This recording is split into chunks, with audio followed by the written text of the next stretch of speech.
Assalamualaikum warahmatullahi wabarakatuh. Okay, jumpa lagi dengan saya, Cikgu Nureza. Hari ini kita pergi kepada bab 5, subtopik 5.3, pembersihan dan pembekalan air.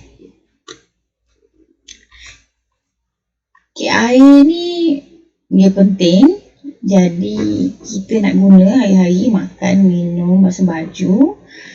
Kita tak nak air tu kotor, sebab kalau kotor boleh menyebabkan penyakit, diarrhea, cari beret, lepas tu boleh kolera, ada mikroorganisma, boleh bawa kulat.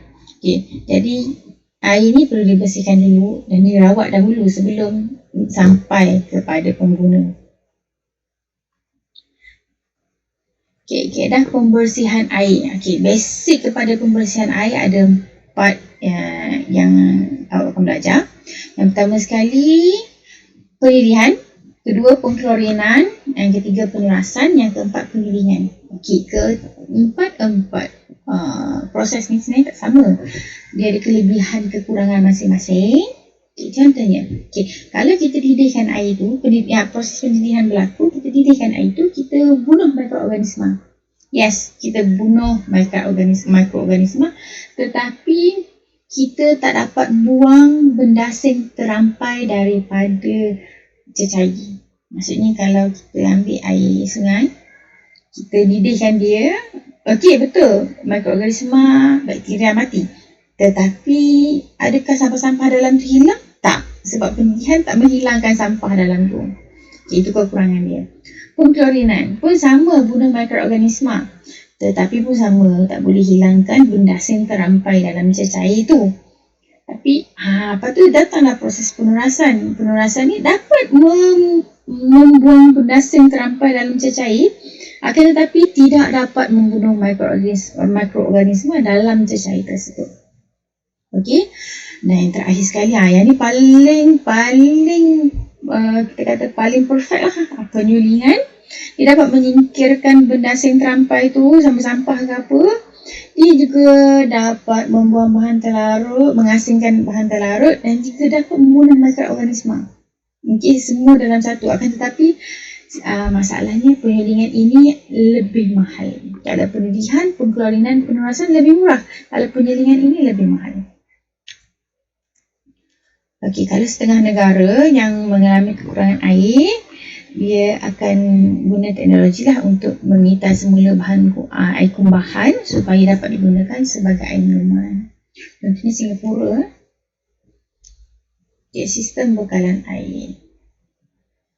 Okay, kita akan belajar macam mana air yang disalurkan kepada syarikat pembersihan air ini, air itu dibersihkan, dirawat dan akhirnya akan dihantar kepada pengguna. Okay, mula sekali kita pergi kepada takungan air. Ini tempat air itu ditakungkan. Okey. Lepas tu kita ada penapisan air. Okay, ditapis dulu. Macam saya cakap tadi, penapisan dapat mengasingkan bahan terampai daripada cecair. Lepas tu dah dapat tak ni dahan-dahan pokok ni semua ni. Ya kita nak asingkan lah, tak kau nak makan dahan pokok, daun-daun pula apa semua sampah-sampah ke apa. Okey. Lepas tu bila dia dah tapis yang kasar sikit, tapis yang halus sikit, jadi bersihlah air tersebut. Lepas tu dia pergi pada stesen pump. Okey. Lepas tu kita akan buat proses yang kita panggil pengoksidaan. Okay. Pengoksidaan ini kita akan tambah oksigen dalam dia. Okey, pengoksidaan sesuai dengan nama dia, oksigen. Kita tambah oksigen dalam dia sebab kita nak singkirkan bau dan rasa yang kurang menyenangkan. Kalau ada bau rasa yang tak elok tu, dengan pengoksidaan dia akan kurang lah. Okay, lepas tu bila dah buat pengoksidaan, dia akan pergi kepada tangki penggumpalan. Penggumpalan ini penting sebab dia akan masukkan dua bahan, satu alum dan satu lagi kapur mati. Kapur mati ni ataupun kita panggil sebagai kita panggilkan nama sains dia kalsium hidroksida. Okey, apa tujuan alum? Alum itu dimasukkan supaya zarah-zarah lumpur bergumpal dan tenggelam. Okey, kerana kotoran-kotoran yang membuatkan air itu keruh, nanti dia akan membantu menggumpalkan kotoran tersebut dan memastikan dia turun ke bawah, jadi mendapan. Lepas tu kapur mati ni dimasukkan untuk mengurangkan keasidan air. Okey, lepas tu air tersebut akan pergi kepada tangki pengenapan. Di sinilah kita panggil apa? Pengenapan, endapan, mendapan tu akan mendap ke bawah. Nampak yang warna coklat ni, dia akan turun ke bawah. Lepas tu yang ke atas ni air yang lebih bersih. Okey, lepas tu lepas pengenapan dia pergi kepada penurasan. Penurasan ini sangat menarik sebab awak lihat dia ada beberapa lapisan. Okey. Lapisan macam mana ni? Sebenarnya yang atas sekali ni yang bahan yang lebih kasar. Okey, semakin turun ni bahan yang lebih halus daripada bahan yang atas sekali tu. Yang bawah ni bahan yang punya rongga yang paling kecil berbanding ketiga-tiga bahan tersebut. Jadi rongga besar, rongga sederhana, rongga kecil. Jadi dia akan membuatkan bahan-bahan tu yang besar, yang sampah ke apa, bahan mendapan ke apa, dia akan kekal di atas dan dia akan mengasingkan bahan-bahan yang kotoran itu akan diasingkan dan terhasillah air yang lebih bersih. Dan kemudian air yang tu akan disalurkan kepada tangki pengklorinan dan pengfluoridaan. Untuk proses ni kita masukkan dua bahan iaitu fluorida dan juga klorin. Fungsi fluorida ni adalah untuk untuk mengelakkan perebutan gigi. Fluorida ni ditambahkan dalam air supaya bila kita minum air tersebut, fluorida ini akan membantu kita untuk mengurangkan kerosakan gigi kita. Kerajaan dah siap akan tambah bahan dalam tu untuk membantu kita untuk mengelakkan kerosakan gigi.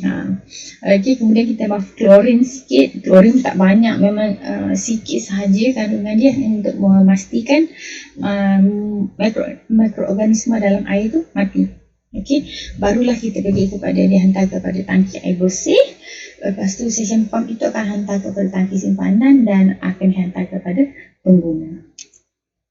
Inilah fungsi-fungsi yang kita proses-proses tadi: penapisan, pengoksidaan, penggumpalan, pengenapan, penurasan dan pengkloridaan dan pengfluoridaan. Okey, kelestarian air sungai sangat penting, kita kena jaga.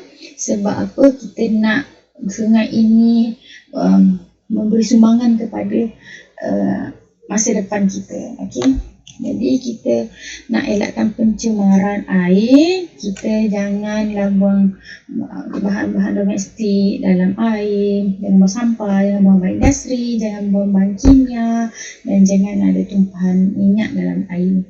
Okey, bahan buangan domestik ni naik taraf sistem. Macam mana kita nak handle sampah-sampah ni? Kita naik taraf sistem pembetulan di seluruh negara, mendidik masyarakat tentang cara pembuangan sampah yang betul dan menyediakan penggunaan sanitasi yang sempurna. Bahan buangan industri macam mana kita buat? Kita nak elakkan kerosakan pencemaran air oleh bahan buangan industri ni, kita kuasa kat undang-undang. Okey, ni macam kes dekat Sungai Kim Kim. Macam ni lah kes ni.